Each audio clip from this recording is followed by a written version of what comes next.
ವಿಶೇಷ ಕಾರ್ಯಕ್ರಮಕ್ಕೆ ಮತ್ತೊಮ್ಮೆ ಸ್ವಾಗತ ವೀಕ್ಷಕರೇ. ನಾವು ಮಾತನಾಡ್ತಾ ಇದ್ವಿ ಸೂರ್ಯ ಶಾಪದ ಬಗ್ಗೆ, ಯಾಕೆ ಆ ವೃಷ್ಟಿ ಈ ಬಾರಿ ಕಡಿಮೆ ಆಗಿದೆ ಅನ್ನುವಂಥದ್ದು ಮತ್ತಷ್ಟು ಮಾತಾಡೋಣ.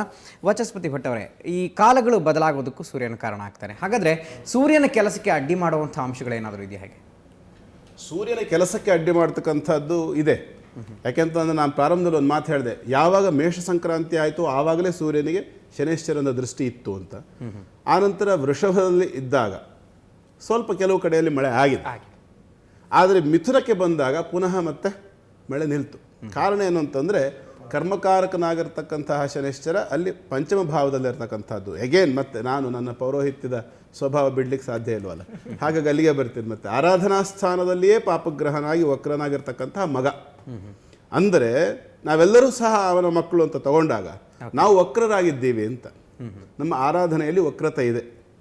ನಾವು ಪ್ರಕೃತಿಯನ್ನು ಆರಾಧನೆ ಮಾಡಬೇಕು. ವಾಸ್ತವಾಂಶ ಯಜ್ಞಗಳಲ್ಲಿ ಬರ್ತಕ್ಕಂಥದ್ದೆಲ್ಲ ನಮ್ಮ ಸುತ್ತಲಿನ ವಾತಾವರಣ ಚೆನ್ನಾಗಿರಲಿ, ನಮ್ಮ ಸುತ್ತಲೂ ಒಳ್ಳೆಯ ರೀತಿಯಲ್ಲಿ ಕಾಲಕ್ಕೆ ಮಳೆ ಬೆಳೆ ಎಲ್ಲ ಆಗಲಿ ಇತ್ಯಾದಿಗಳೆಲ್ಲವೂ ಸಹ ಇರತಕ್ಕಂಥದ್ದು. ಯಾವಾಗ ಅದು ಸರಿಯಾಗಿ ನಡೆಯೋದಿಲ್ಲ, ಉದಾಹರಣೆಗೆ ಈ ಮಳೆ ಅಂತಕ್ಕಂಥದ್ದು ಸಮಯಕ್ಕೆ ಸರಿಯಾಗಿ ಪ್ರಾರಂಭ ಆಗಬೇಕು.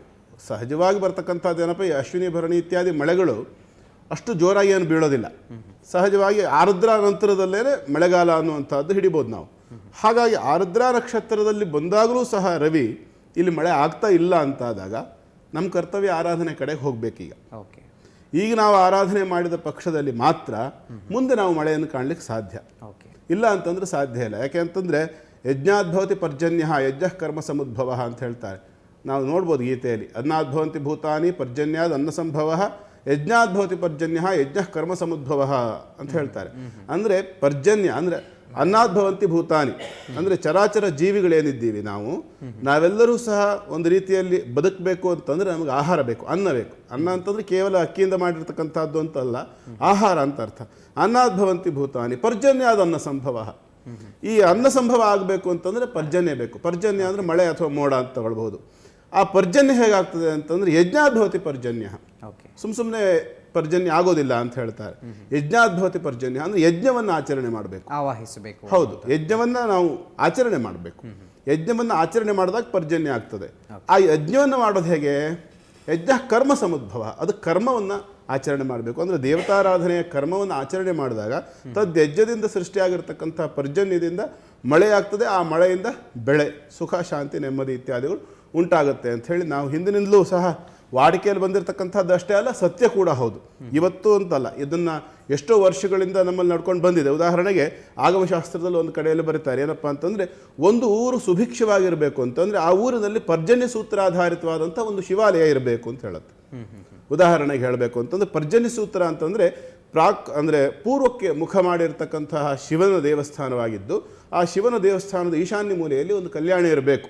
ಯಾವುದೇ ಒಂದು ಕಾಲದಲ್ಲಿ ಆ ಊರಿನಲ್ಲಿ ಸರಿಯಾಗಿ ಮಳೆ ಬೆಳೆ ಆಗಲಿಲ್ಲ ಅನ್ನುವಂಥ ಪಕ್ಷದಲ್ಲಿ ಆ ಕಲ್ಯಾಣಿಯ ನೀರನ್ನೇ ತಂದು ರುದ್ರನಿಗೆ ವಿಶೇಷವಾದಂತಹ ಅಭಿಷೇಕಾದಿಗಳನ್ನು ಮಾಡುವುದರ ಮುಖಾಂತರ ಆ ಅಭಿಷೇಕವಾದಂತಹ ನೀರು ಹೋಗಿ ಕಲ್ಯಾಣಿಗೆ ಸೇರಬೇಕು.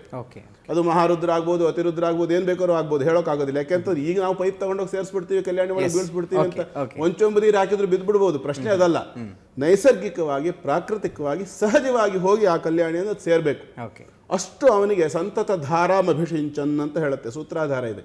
ಸಂತತ ಧಾರಿಯನ್ನು ಶಿವನಿಗೆ ಅಭಿಷೇಕ ಮಾಡಿದಾಗ ಆ ಪರ್ಜನ್ಯ ಸೂತ್ರದ ಆಧಾರದ ಮೇಲೆ ಯಾವಾಗ ಆ ನೀರು ಹೋಗಿ ಕಲ್ಯಾಣಿಯಲ್ಲಿ ಬೀಳ್ತದೆಯೋ ಆವಾಗ ಆ ಊರಿಗೆ ಮಳೆ ಆಗ್ತದೆ.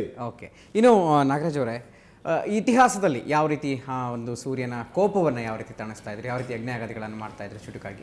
ಖಂಡಿತವಾಗ್ಲಿ ಇಲ್ಲಿ ನಮಗೆ ದ್ವಾಪರೆಯಲ್ಲಿ ಕೃಷ್ಣಾರ್ಘ್ಯದ ಮಲಿನತೆಯಿಂದ ಗಯ ಎನ್ನುವಂಥವನಿಗೊಂದು ಆದಂಥ ವ್ಯವಸ್ಥೆಗಳನ್ನು ನಾವು ಕಾಣ್ಬೋದು. ಅದನ್ನು ವಿಶ್ಲೇಷಣೆ ಮಾಡುವುದಕ್ಕೆ ಕಾಲಾವಕಾಶ ಕೊರತೆ ಉಂಟು. ಆದರೆ ಇತಿಹಾಸದಲ್ಲಿ ನಮಗೆ ಕಾಣ್ತದೆ ಕೃಷ್ಣಾರ್ಘ್ಯಕ್ಕೆ ಅಥವಾ ಸೂರ್ಯಾರ್ಘ್ಯಕ್ಕೆ ಎಷ್ಟು ಪ್ರಾಧಾನ್ಯತೆ ಇದೆ ಅನ್ನುವಂಥದ್ದು, ಸೂರ್ಯನ ಆರಾಧನೆಗೆ ವಿಶೇಷವಾದಂಥ ಸ್ಥಾನಮಾನ ಇದೆ ಅನ್ನುವಂಥದ್ದಕ್ಕೆ ಕೃಷ್ಣನೇ ಅರ್ಘ್ಯ ಪ್ರದಾನ ಮಾಡುವಂತಹ ಉದಾಹರಣೆಯನ್ನು ನಾವು ದ್ವಾಪರದಲ್ಲಿ ಕಾಣ್ತೇವೆ. ಒಂದು.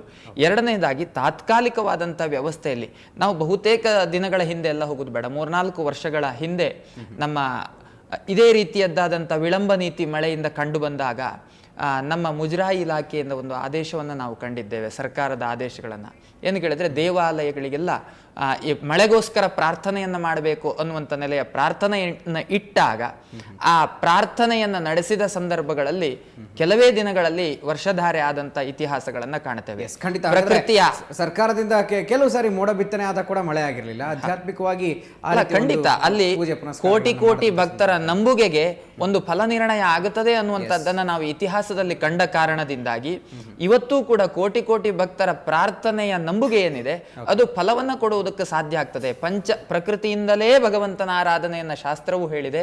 ಅದೇ ಪ್ರಕಾರದಲ್ಲಿ ನಡೆದಾಗ ಪ್ರಕೃತಿ ಆರಾಧನೆ, ಪೃಥ್ವಿ ಅಪು ತೇಜೋ ವಾಯು ಆಕಾಶ, ಮಣ್ಣು ನೀರು ಬೆಂಕಿ ಗಾಳಿ ಇತ್ಯಾದಿಗಳಿಂದ ನಾವು ಆರಾಧನೆ ಮಾಡಿದಾಗ, ಪೃಥ್ವಿ ತತ್ವದಲ್ಲಿ ಮಂಡಲ ಯಂತ್ರಾರಾಧನೆಗಳು, ಅಗ್ನಿ ತತ್ವದಲ್ಲಿ ಯಜ್ಞ ಯಾಗಾದಿಗಳು, ಜಲತತ್ವದಲ್ಲಿ ಗಂಗೆಯಲ್ಲಿ ಆರಾಧನೆಗಳನ್ನು ಮಾಡುವಂತಹದ್ದು, ವಾಯು ತತ್ವದಲ್ಲಿ ಧೂಮರೂಪದಲ್ಲಿ ಆಕಾಶ ಕಾಯವನ್ನು ಸೇರುವಂತಹದ್ದು, ಅಲ್ಲಿಂದ ವೃಷ್ಟಿಧಾರೆ ಆಗುವಂತಹದ್ದು. ಈ ರೀತಿಯಲ್ಲಿ ಆರಾಧನೆ ಮಾಡುವುದರಿಂದ, ಅವನ ಪ್ರಾರ್ಥನೆ ಮಾಡುವುದರಿಂದ ಒಂದು ಒಳ್ಳೆಯ ಫಲ ನಿರ್ಣಯ ಆಗ್ತದೆ. ಆದಷ್ಟು ಬೇಗ ಲೋಕಕ್ಕೆ ಒಂದು ಒಳ್ಳೆಯದಾಗಲಿ ಅನ್ನುವಂಥ ದೃಷ್ಟಿಯಲ್ಲಿ ಪ್ರಾರ್ಥನೆ. ಓಕೆ, ಧನ್ಯವಾದ ಎಲ್ಲ ಗಣ್ಯರಿಗೂ ಈ ಕಾರ್ಯಕ್ರಮದಲ್ಲಿ ಭಾಗವಹಿಸಿ ಸಾಕಷ್ಟು ಮಾಹಿತಿಗಳನ್ನು, ಸಾಕಷ್ಟು ಹೊಸ ಮಾರ್ಗಗಳನ್ನು ಕೂಡ ಕೊಟ್ರಿ, ಅದರ ಬಗ್ಗೆ ಮಾಹಿತಿಗಳನ್ನು ಕೊಟ್ರಿ. ಧನ್ಯವಾದಗಳು ತಮಗೆ. ವೀಕ್ಷಕರೇ, ನೋಡಿದ್ರಲ್ಲ, ಸೂರ್ಯ ಎಲ್ಲರಿಗೂ ಕಾಯುವಂಥ ದೇವತೆ, ಅಧಿದೇವತೆ, ಗ್ರಹಮಂಡಲ ಅಧಿದೇವತೆ. ಸೊ ಇವತ್ತು ಆ ಸೂರ್ಯನ ಶಾಪ ಯಾರಿಗೂ ಕೂಡ ತಟ್ಟದೇ ಇರಲಿ. ಸೊ ಅವತ್ತು ಆತನಿಂದ ಅತಿವೃಷ್ಟಿಯೂ ಆಗದಿರಲಿ, ಅನಾವೃಷ್ಟಿಯೂ ಆಗದಿರಲಿ, ಲೋಕಕ್ಕೆ ಮಳೆ ಬೆಳೆ ಚೆನ್ನಾಗಿ ಆಗಿ ಎಲ್ಲರೂ ಕೂಡ ಸಂಪದ್ಭರಿತರಾಗಿ ಆಗಲಿ ಅನ್ನೋದು ಕೂಡ ನಮ್ಮ ಆಶಯ. ಸೊ ಇದು ಇವತ್ತಿನ ವಿಶೇಷ. ನೇರ ದಿಟ್ಟ ನಿರಂತರ ಸುದ್ದಿಗಾಗಿ ನೋಡ್ತಾ ಇರಿ ಸುವರ್ಣ ನ್ಯೂಸ್.